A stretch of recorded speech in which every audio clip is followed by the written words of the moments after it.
नमस्कार dear students, welcome back.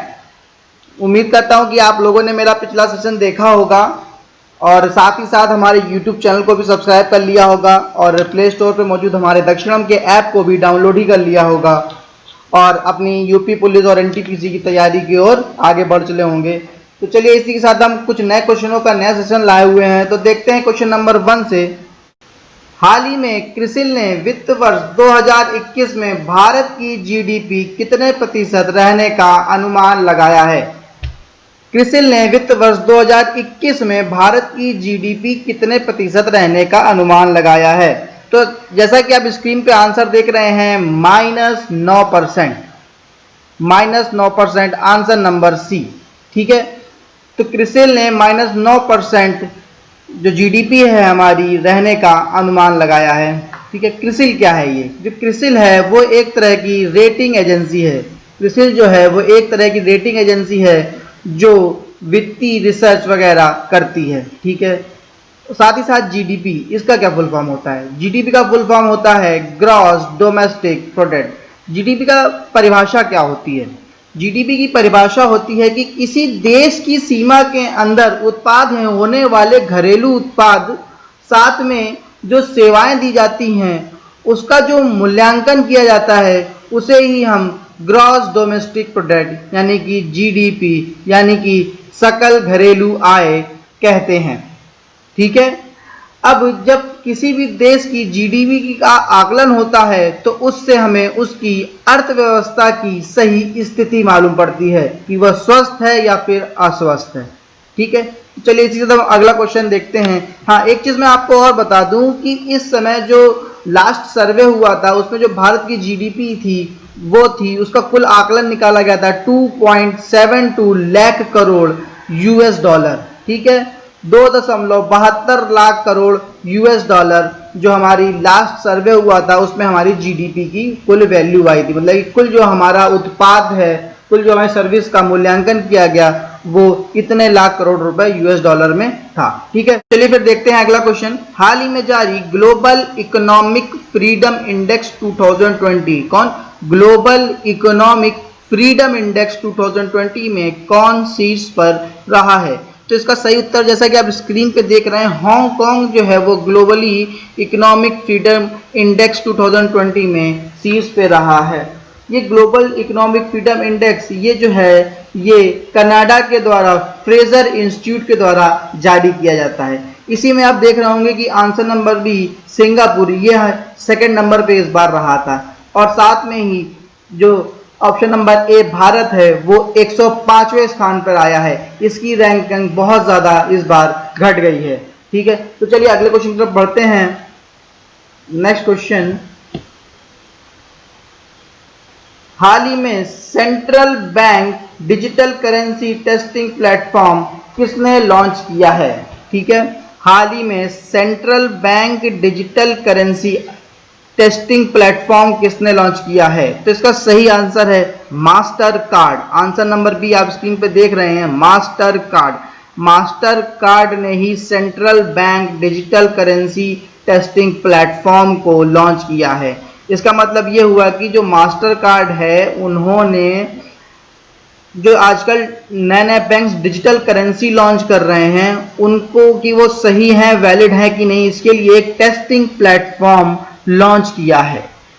एक विशेष बात मैं बता दूं आपको कि मास्टर कार्ड है जो उनके सीईओ हैं उनका नाम है अजय पाल सिंह बग्गा। मास्टर कार्ड के सीईओ का नाम है अजय पाल सिंह बग्गा। चलिए अब अगला क्वेश्चन देखते हैं। हाल ही में किस रेलवे स्टेशन का नाम बदलकर श्री सिद्धरुद्धा स्वामी रेलवे स्टेशन रखा गया है? ठीक है, श्री सिद्धरुद्धा स्वामी रेलवे स्टेशन रखा गया है। तो स्क्रीन पे आप आंसर देख ही रहे होंगे, इसका आंसर है answer number C Hubli railway station. Hubli कहाँ है? हुबली जो है वो कर्नाटका में है।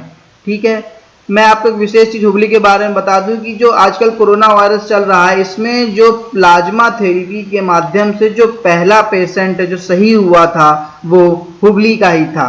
कि जो हमेशा जो ऐसे क्वेश्चन होते हैं जिसमें पहला चीज होती है वो अक्सर एग्जाम्स में पूछे जाते हैं, तो प्लीज इसको नोट कर लीजिएगा कि प्लाज्मा थेरेपी से सही होने वाला पहला रोगी ही हुबली का था। ठीक है, हुबली जो है पूरी दुनिया का सबसे बड़ा प्लेटफॉर्म बनाने वाला शहर हो गया है। ठीक है, पूरी दुनिया का सबसे बड़ा प्लेटफॉर्म कहाँ पे है? ये हुबली में है। ठीक है, चलिए फिर अब अगला क्वेश्चन देखते हैं। हाल ही में दुनिया का पहला फ्लोटिंग एप्पल स्टोर किस देश में शुरू किया गया है? ये फ्लोटिंग एप्पल स्टोर क्या होता है मैं आपको बता दूं कि जैसे आपने जो मोबाइल स्टोर वगैरह देखे होंगे, जैसे स्टोर्स होते हैं जहाँ पे केवल एप्पल्स के मोबाइल मिलते हैं, सैमसंग स्टोर देखा होगा जहाँ पे केवल सैमसंग की सर्विस होती है, शॉप्स होती है, सैमसंग के प्रोडक्ट ही मिलते हैं। उसी तरीके से एप्पल ने अपना एक फ्लोटिंग मतलब कि तैरता हुआ स्टोर बनाया है, जो कि आंसर नंबर ए सिंगापुर में है। ठीक है, आंसर नंबर ए सिंगापुर में है। ये है एक तरह से ये समुद्र में तैरता हुआ इन्होंने स्टोर बनाया है। इसका जो डिजाइन है वो उसके कैपेबल है कि वो समुद्र में तैर सके। ठीक है, तो अब यहाँ बात हो रही है सिंगापुर की। तो सिंगापुर का कैपिटल क्या है? Singapore city. सिंगापुर की करेंसी क्या है? Singapore dollar. सिंगापुर के जो प्रेसिडेंट हैं उनका नाम है हेलेम याकूब। सिंगापुर के जो पीएम हैं उनका नाम है लीशेन लुंग। तो चलिए फिर अगला क्वेश्चन देखते हैं। हाल ही में किस राज्य सरकार ने कृषि क्षेत्र में सहयोग के लिए नीदरलैंड के साथ समझौता किया है? हाल ही में किस राज्य सरकार ने कृषि क्षेत्र में सहयोग के लिए नीदरलैंड के साथ समझौता किया है? तो जैसा कि आप आंसर स्क्रीन पे ही देख रहे हैं, आंध्र प्रदेश। आंध्र प्रदेश ने ही नीदरलैंड के साथ कृषि क्षेत्र में समझौता किया है। अब आंध्र प्रदेश की बात हो रही तो आंध्र प्रदेश के 3 कैपिटल हैं। पहला अमरावती लेजिस्लेटिव के हिसाब से, दूसरा विशाखापट्टनम जो एग्जीक्यूटिव के हिसाब से है, और तीसरा कुर्नूल जो जुडिशरी कैपिटल है। यहाँ के सीएम का नाम है जगन मोहन रेड्डी। यहाँ के गवर्नर का नाम है विश्वभूषण हरिशन। अब आंध्र प्रदेश के बारे में कुछ विशेष बातें मैं आपको और बता दूं कि यहीं पे ही सबसे पहले मोबाइल हैंड वॉश सुविधा स्टार्ट करी गई थी। ठीक है, यहीं पे ही सबसे पहले निगाह ऐप स्टार्ट किया गया था। यहीं पे ही कोविड फार्मा भी ऐप स्टार्ट किया गया है। और एक विशेष बात, भाषा के आधार पर गठित भारत का पहला राज्य ही आंध्र प्रदेश है। और आंध्र प्रदेश के बारे में एक विशेष बात और भी है कि फलों के उत्पाद में ये भारत में नंबर 1 राज्य है। ठीक है, अगला क्वेश्चन है, हाल ही में किस राज्य सरकार ने सिरेमिक उद्योग को गैस बिल में 16% की राहत देने का निर्णय लिया है? तो इसका सही उत्तर आप स्क्रीन पर देख रहे हैं, answer number C Gujarat. Gujarat ने ही राज्य सरकार को सिरेमिक उद्योग में गैस बिल पे 16% की राहत देने का निर्णय लिया है।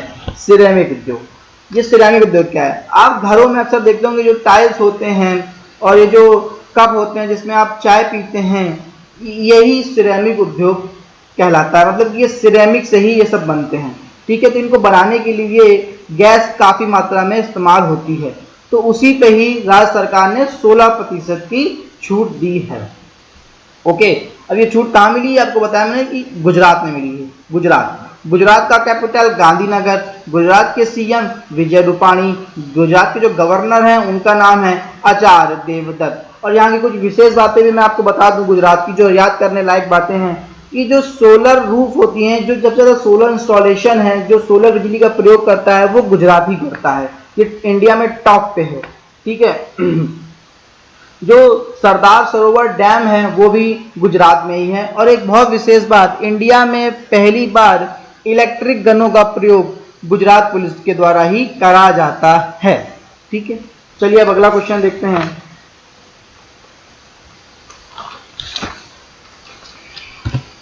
हाल ही में किस देश ने एडीबी के साथ $50 मिलियन का ऋण समझौता किया है? तो इसका सही उत्तर है बांग्लादेश। आप स्क्रीन पे देख सकते हैं कि बांग्लादेश ने ही $50 मिलियन का ऋण समझौता एडीबी के साथ किया है। एडीबी, ये एडीबी क्या है? एडीबी का फुल फॉर्म होता है एशियन डेवलपमेंट बैंक। एडीबी की स्थापना कब हुई थी? इस एडीबी की स्थापना वर्ष 1966 में हुई थी। एडीबी का हेडक्वार्टर कहाँ है? एडीबी का हेडक्वार्टर मदीना में है। मलीना, मलीना कहाँ है? मलीना जो है वो फिलीपींस में है, ठीक है। एडीबी, एडीबी के प्रेसिडेंट का क्या नाम है? तो एडीबी के प्रेसिडेंट का नाम है मसता सुगु असकवा, मसता सुगु असकवा, ओके। अब बात हो रही है बांग्लादेश की। बांग्लादेश की जो कैपिटल है उसका नाम है ढाका। बांग्लादेश की करेंसी है उसका नाम है टका। बांग्लादेश की जो पीएम है उनका नाम है शेख हसीना, और जो बांग्लादेश के प्रेसिडेंट हैं उनका नाम है अब्दुल हामिद। बांग्लादेश के बारे में एक विशेष बात मैंने जो आपको लास्ट लेक्चर में भी बताई थी कि जो मुफ्त इंटरनेट सेवा है वो बांग्लादेश में पूरी तरीके से बैन कर दी गई है। तो चलिए फिर अगला क्वेश्चन देखते हैं। हाल ही में किस देश ने पूर्व ऑस्ट्रेलियाई प्रधानमंत्री टोनी एबॉट को अपना व्यापारिक सलाहकार नियुक्त किया है? किस देश ने पूर्व ऑस्ट्रेलियाई प्रधानमंत्री टोनी एबॉट को अपना व्यापारिक सलाहकार नियुक्त किया है? तो इसका सही आंसर आप स्क्रीन पे देख ही रहे हैं। Answer number C, Britain. Britain ने ही टोनी एबॉट को अपना व्यापारिक सलाहकार नियुक्त किया है। मैं आपको बता दूं कि टोनी एबॉट ही हैं जो पूर्व में ऑस्ट्रेलिया के प्रधानमंत्री रह चुके हैं। अब यहाँ ऑस्ट्रेलिया की बात हो रही है तो ऑस्ट्रेलिया का कैपिटल है कैनबर्रा, ठीक है। ऑस्ट्रेलिया की करेंसी है वो है ऑस्ट्रेलियन डॉलर, और जो इनके प्राइम मिनिस्टर हैं उनका नाम है स्कॉट मॉरिसन। क्या नाम है उनका? Scott Morrison. चलिए अब अगला क्वेश्चन देखते हैं। हाल ही में किस तूफान ने जापान और दक्षिण कोरिया में तबाही मचाई है? तो इसका आंसर आप देख रहे हैं Haishen. Answer number B, Haishen. Typhoon Haishen ने ही जापान और दक्षिण कोरिया में तबाही मचाई है, ठीक है। दक्षिण कोरिया की राजधानी सियोल। दक्षिण कोरिया की करेंसी साउथ कोरियन वॉन। दक्षिण कोरिया के प्रेसिडेंट मून जेई, ठीक है। Moon Jae. जापान, अब यहाँ जापान की भी बात हो रही तो मैं आपको बता देता हूँ कि जापान के पीएम का नाम है सहिजो एबे। यहाँ के कैपिटल है टोक्यो। जो जापान का कैपिटल है वो है टोक्यो, ठीक है। और जो जापानी करेंसीज है उसका नाम है जापानीज येन। जापान की जो करेंसी है उसका नाम है जापानी येन, ठीक है। तो अब इन्हीं विशेष क्वेश्चनों के साथ मैं इस सेशन को भी समाप्त करता हूं, और अब आपके साथ अगले सेशन में मिलता हूं कुछ नए तरोताजा क्वेश्चनों के साथ। तो आपसे उम्मीद करूंगा कि आप लोग ज़्यादा से ज़्यादा हमारे ऐप को डाउनलोड करेंगे और हमारे चैनल को भी सब्सक्राइब करेंगे, ताकि जितने भी लेटेस्ट अपडेट्स हों वो आपको लगातार मिलती रहें, वो भी सबसे पहले। मैं आप सभी को धन्यवाद करता हूं। Thank you.